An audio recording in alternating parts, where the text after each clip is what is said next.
गणेशोत्सवासाठी कोकणात जाणाऱ्यांना पश्चिम रेल्वेचा दिलासा। कोकण रेल्वे मार्गावर आणखी 6 विशेष गाड्या। 28 जुलैपासून आरक्षण। सांगलीतल्या कृष्णा नदीची पाणी पातळी 36 फुटांवर। कर्नाळ रस्ता पाण्याखाली। पलूस तालुक्यातील भिलवडी भुवनेश्वरवाडी गावाचा संपर्क तुटला।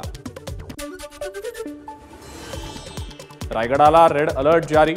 तर पुढचे काही तास रत्नागिरी जिल्ह्यात अतिमुसळधार पावसाचा इशारा। हवामान खात्याची माहिती। कोयना धरणाच्या पाणलोट क्षेत्रामध्ये मोठ्या प्रमाणावर पाऊस झाल्याने धरणाचे वक्र दरवाजे उघडले। कोयना धरणातून 30,000 क्युसेक्सने पाण्याचा विसर्ग। रायगडमधल्या हेटवणे धरण ओव्हरफ्लो। धरणाच्या 6 दरवाजांमधून पाण्याचा विसर्ग सुरू। नदीकाठच्या गावांना सतर्कतेचा इशारा। मुसळधार पावसामुळे रायगड आणि रत्नागिरी जिल्ह्यातल्या शाळा आणि कॉलेजेसना सुट्टी। जिल्हाधिकारी कार्यालयाकडून आदेश जारी।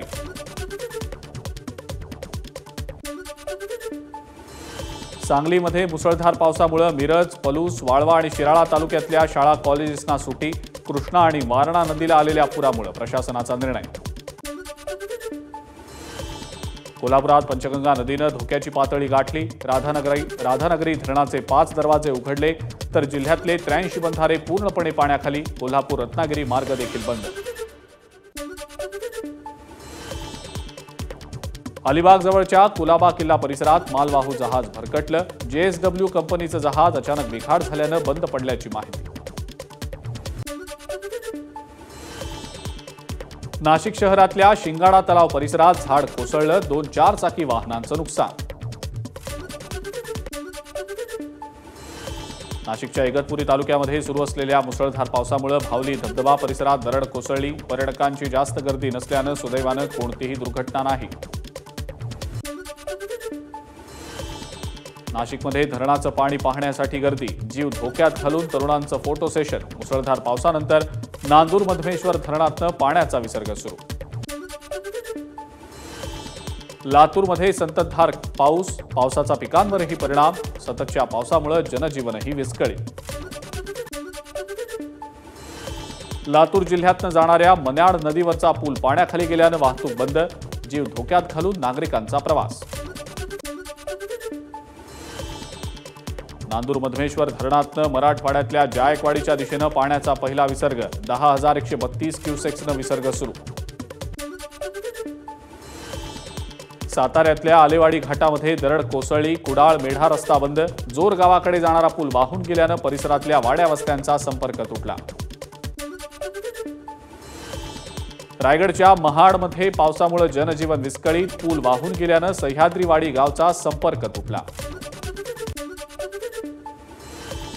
अलमट्टी धरणातनं पाण्याचा विसर्ग आता आणखी वाढवला। अलमट्टीतून 2,75,000 क्युसेक्सनं विसर्ग सुरू। कोल्हापूर आणि सांगलीला दिलासा।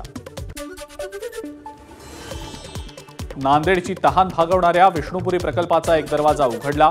पाऊस थांबलेला असला तरी खबरदारी म्हणून धरणाचा एक दरवाजा उघडला।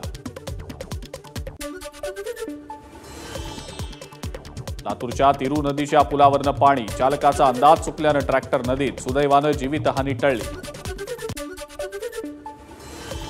रिमझिम पावसामुळे नांदेडमधील आसना नदी दुथडी भरून वाहत असल्याचं चित्र। शेतकऱ्यांना दिलासा।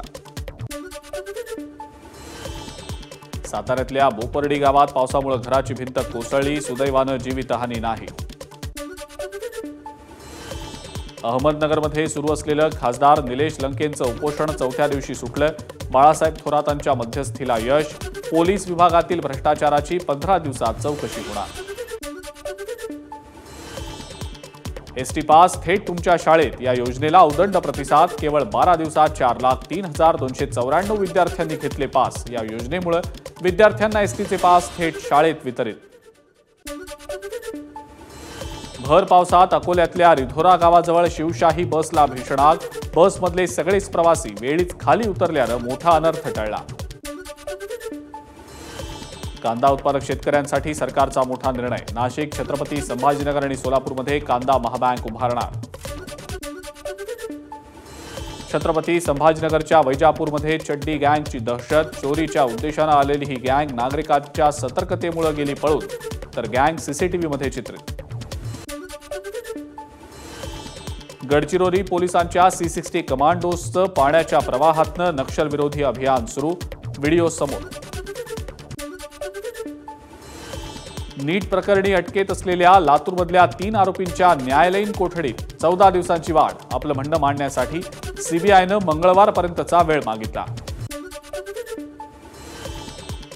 जळगावात जिल्हा नियोजन समितीची बैठक. नियोजन समिती सदस्य नसलेल्या व्यक्तींनी सभागृहाबाहेर जाण्याच्या जिल्हाधिकाऱ्यांच्या सूचना. सूचनेनंतर चंद्रकांत पाटलांकडून संताप व्यक्त. एबीपी माझा, उघडा डोळे बघा नीट.